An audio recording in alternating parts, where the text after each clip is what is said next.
Hello friends, welcome to literature fire channel. இன்றைக்கி நம்ம சேனலில் சர் ஆர்தர் ஹெச் ராஸ்டன் அவங்க எழுதின த லாஸ் ஆஃப் த டைட்டானிக் அப்படிங்கிற ப்ரோஸோட சம்மரியை தான் பார்க்க போகிறோம். அதுக்கு முன்னாடி இந்த மாதிரி சம்மரி வீடியோஸ்க்கு நம்ம சேனலில் சப்ஸ்கிரைப் பண்ணிக்கோங்க. அதுக்கு முன்னாடி ஆத்தரை பற்றின ஒரு குட்டி இன்ட்ரோ பார்த்துடலாம். இவர் தான் சர் ஆர்தர் ஹெச் ராஸ்டன். இவரோட full name sir Arthur Henry Roston. இவர் 14th May 1869 பிறந்து 4th November 1940 இறந்திருக்காரு. இவர் ஒரு British merchant seaman and sea going officer கர்னாட் லைனுக்கும் இருந்திருக்காரு. அது மட்டும் இல்லாமல் இவரை பற்றி எல்லாருக்கும் எப்படி தெரியும் அப்படின்னா, இவர் தான் டைட்டானிக் ஷிப் 1912 கடலில் மூழ்கினப்போ அதில் இருக்க பேசஞ்சர்ஸை காப்பாற்றினவர். இப்போ இந்த ப்ரோஸ் என்னன்னு பார்த்துடலாம். சர் ஆர்தர் ஹென்ரி ராஸ்டன் யாருன்னா ஒரு British sailor and sea going officer. இந்த ப்ரோஸில் இவர் எதை பற்றி சொல்லியிருக்காரு அப்படின்னா, 1912 டைட்டானிக் ஷிப் கடலில் மூழ்கினப்போ ராஸ்டன் எந்த மாதிரி அட்டம்ஸ்லாம் பண்ணார், எப்படி அவங்களெல்லாம் காப்பாற்றினாரு அப்படிங்கிறத பற்றி தான் சொல்லியிருக்காரு. இந்த டைட்டானிக் ஷிப் கடலில் மூழ்கினது தான் ஹிஸ்ட்ரியிலேயே one of the most tragic டிசார்டராக சொல்கிறாங்க. இந்த டைட்டானிக் ஷிப் எங்கேருந்து எங்கே போய்கிட்டு இருந்தது அப்படின்னா, சதம்டன்லேருந்து நியூயார்க்கு போய்கிட்டு இருந்தது. 1912 போய்கிட்டு இருந்தது. இந்த ஷிப் பார்த்திங்கன்னா ரொம்ப லக்ஸூரியஸாக இருக்கும், அவ்வளோ அழகாக இருக்கும். நீங்கள் அந்த மூவியில் டைட்டானிக் மூவி பார்த்துருப்போம் இல்லையா, அதே மாதிரி தான் இருக்கும். அண்ட் ஆல்சோ ரொம்ப சேஃபாக தான் போய்கிட்டு இருந்தது. அந்த ஷிப்பில் 1300 பேசஞ்சர்ஸ் இருந்தாங்க, 860 க்ரூ மெம்பர்ஸ் இருந்தாங்க. அதாவது வேலையாட்கள் மட்டும் 860 மெம்பர்ஸ் இருந்தாங்க. அதில் பயணம் செய்கிறவங்க பார்த்திங்கன்னா 1300 இருந்தாங்க. டைட்டானிக் ஷிப் நல்லா தான் போய்கிட்டு இருந்தது. ஆனால் அந்த பயணத்தோட ஹாஃப் வேலை என்ன ஆச்சு அப்படின்னா, ஒரு பெரிய ஐஸ்பர்கில் போய் மோதிருச்சு. ஐஸ்பர்க் இந்த சென்ஸ் பெரிய பனிப்பாறை இருக்கும் இல்லையா, அதை தான் ஐஸ்பர்க்னு சொல்கிறோம். அதில் மோதி கப்பல் 2ஆக உடஞ்சி கடலுக்குள்ளே மூழ்கிருச்சு. இது வரைக்கும் நடக்காத மிகப்பெரிய ஷிப் ஆக்சிடென்ட் இது. யாருமே எதிர்பார்க்கல. அதனால தான் இதை ஹிஸ்ட்ரியிலேயே ரொம்ப ட்ராஜிக்கான டிசாஸ்டராக இப்போ வரைக்கும் சொல்லிக்கிட்டு இருக்காங்க. இப்போ இந்த ஆக்சிடென்ட் நடந்த உடனே யாருக்கு தகவல் அனுப்புகிறாங்கன்னா, கார்பத்தியா அப்படின்னு ஒரு ஷிப்பும் அந்த டைட்டானிக் ஷிப் பயணம் செஞ்சுட்டு இருந்தால் அதே இடத்துல கொஞ்சம் தொலைவில் எங்கேயோ இருக்குது. அதனால கார்பத்தியா ஷிப்க்கு ஒரு SOS அனுப்புகிறாங்க. அந்த கார்பத்தியா ஷிப்போட கேப்டன் வேற யாரும் இல்லை, நம்ம ஆத்தரான சர் ஆர்தர் ஹென்ரி ராஸ்டன் தான். தகவல் கிடைச்ச உடனே அவங்க இமீடியட்டாக பேசஞ்சர்ஸ் எல்லாம் காப்பாற்றுறதுக்காக கிளம்பிட்டாங்க. ஒரு நார்மல் ரேஞ்சாக பார்த்தா கப்பல் 130 மைல்ஸ் இருக்க மாதிரி தெரியுது. ஆனால் 200 மைல்ஸே கவர் ஆகும் அப்படின்னு சொல்கிறாங்க. கப்பல் மூழ்கினால எந்த இடத்துல கப்பல் இருக்குன்னு கார்பத்தியா ஷிப்க்கு தெரியாது இல்லையா, அதனால என்ன பண்ணுறாங்கன்னா, கொஞ்ச நேரம் விட்டு ராக்கெட்ஸ் அனுப்புகிறாங்க. 1 மணி நேரத்துக்கு ஒருக்கா ஒரு இன்டர்வல் கேப் விட்டு ராக்கெட்ஸ் அனுப்புகிறாங்க சிக்னல் கொடுக்கறக்காக.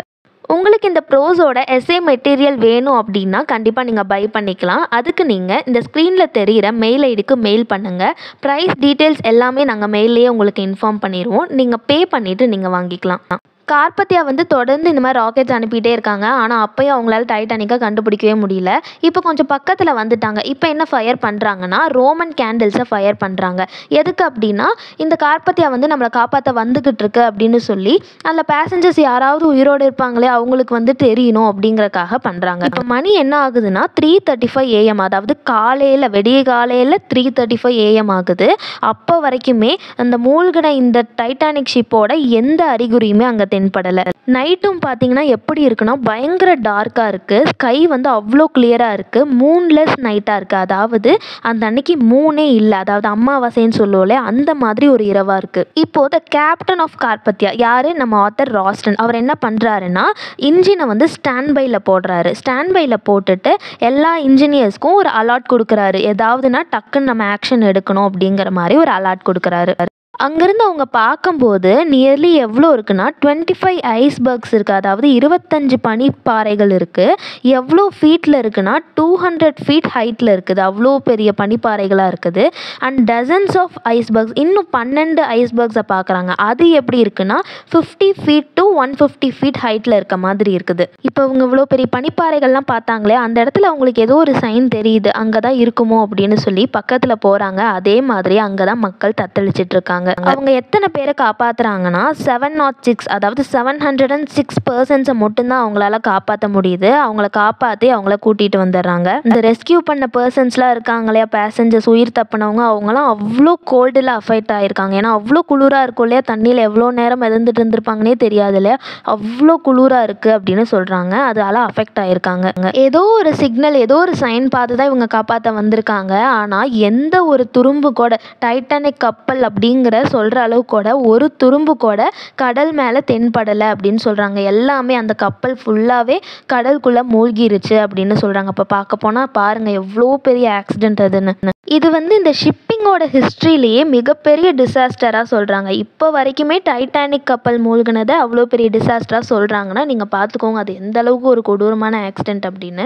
அது என்ன ரூல்ஸ் அப்படின்னா, இனிமேல் ஷிப்பில் யார் பயணம் செஞ்சாலும் ஒவ்வொரு ஆட்களுக்குமே இந்த மாதிரி பாதுகாப்பு தப்பிக்கிறதுக்கு ஒரு போட் அரேஞ்ச் பண்ணணும் அப்படிங்கிற மாதிரி ஒரு ரூல்ஸ் போட்டிருக்காங்க. And also Britain and America இவங்க 2 பேரும் சப்போர்ட் பண்ணி இன்னொரு விஷயத்தையும் நடத்த வைக்கிறாங்க. என்ன அப்படின்னா, இவ்வளோ பெரிய பெரிய ஐஸ்பர்க்ஸ் இருக்கனால தானே இந்த மாதிரி ஆக்சிடெண்ட் நடந்துச்சு.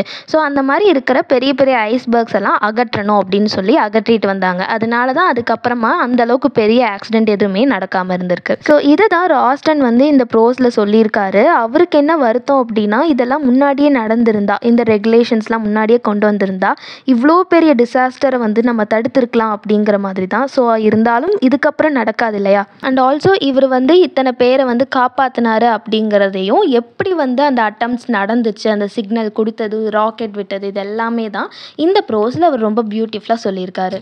So that was the end of the prose, the loss of the Titanic.